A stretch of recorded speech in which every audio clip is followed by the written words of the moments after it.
The remarkable journey of Colonel Harland Sanders, a story of grit and success. Once upon a time, in the small town of Henryville, Indiana, a baby boy named Harland David Sanders was born on September 9, 1890. He entered a world of modest means, but from an early age, he would experience hardship and learn the meaning of responsibility. His father, Wilbert Sanders, was a kind man who worked hard to provide for his family. But when Harland was only 6 years old, tragedy struck. His father died suddenly, leaving Harland's mother, Margaret, alone to raise him and his younger siblings. The weight of responsibility fell on Harland's young shoulders. With his mother working long hours at a tomato canning factory, Harland had to take care of his siblings and cook meals for the family. Little did he know that these early experiences in the kitchen would one day shape his future. He learned to prepare simple but hearty meals: meat, vegetables, and of course, fried chicken. However, life didn't get easier. By the time Harland was 12, his mother had remarried, and his stepfather was a strict man with whom he did not get along. The tension at home was too much for young Harland, and he decided to leave. With barely any formal education, he left school and set out into the world on his own, determined to make something of himself. Harland drifted from job to job, always searching for a way to succeed. He worked as a farmhand, a streetcar conductor, and a railroad fireman. For a time, he even tried to study law by correspondence, but that dream ended in disaster after he got into a courtroom brawl with a client. He turned to insurance sales, but even that career ended poorly. Harland seemed to be chasing one failure after another, but he was not the kind of man to give up. In the early 1930s, Harland found himself in Corbin, Kentucky, running a small service station. It wasn't much, but he was content to serve travelers who stopped by, filling their gas tanks and offering them a meal. At first, he cooked for them in his own kitchen, serving simple Southern dishes like country ham, green beans, and mashed potatoes. But what really began to draw attention was his fried chicken. With a handful of herbs and spices, Harland had spent years perfecting his chicken recipe. It was crispy, flavorful, and juicy, unlike anything most people had ever tasted. Word began to spread. Soon, the small service station wasn't enough. Harland expanded his business into a full restaurant, naming it Sanders Court and Cafe. He even built a motel next to it to accommodate travelers. Business was good, and for the first time, Harland was finding success. But as fate would have it, life threw another curveball.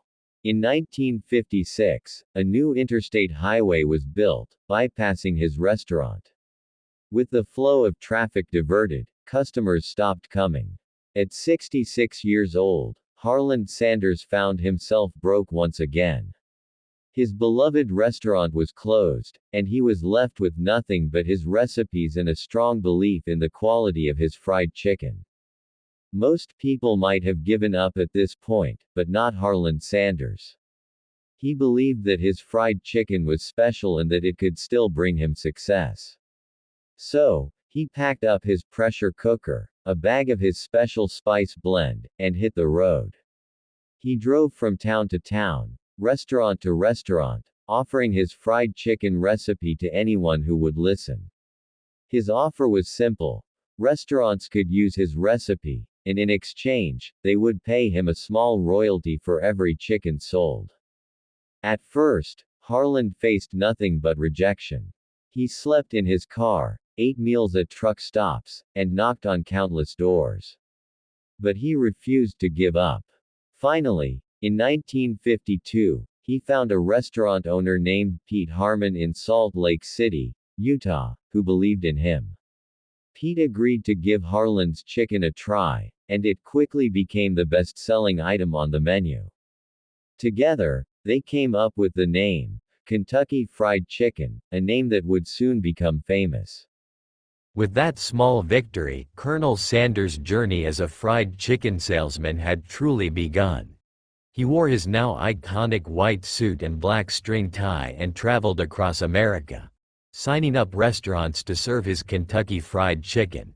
By the early 1960s, more than 600 restaurants were serving his chicken, and the Colonel had created something special. However, Harland was growing older, and managing such a large and growing business was becoming too much for him. In 1964, at the age of 74, Colonel Sanders made a difficult decision. He sold his Kentucky Fried Chicken Company to a group of investors for $2 million. It was a substantial sum, but the deal came with an important stipulation. Sanders would remain the face of the company. Even after selling the business, Colonel Sanders wasn't content to sit back and relax. He continued to visit new KFC franchises around the world, ensuring that the quality of his chicken remained high and that his secret recipe of 11 herbs and spices stayed unchanged. He became a global icon, his face appearing on every KFC bucket, and he was beloved for his down-to-earth personality and commitment to good food. As KFC grew, Colonel Sanders became a household name. He traveled the world, promoting the brand, appearing in advertisements, and never letting go of the values that had gotten him to this point: hard work, perseverance, and a belief in quality. He was proud of his legacy and continued to work with the company well into his 80s.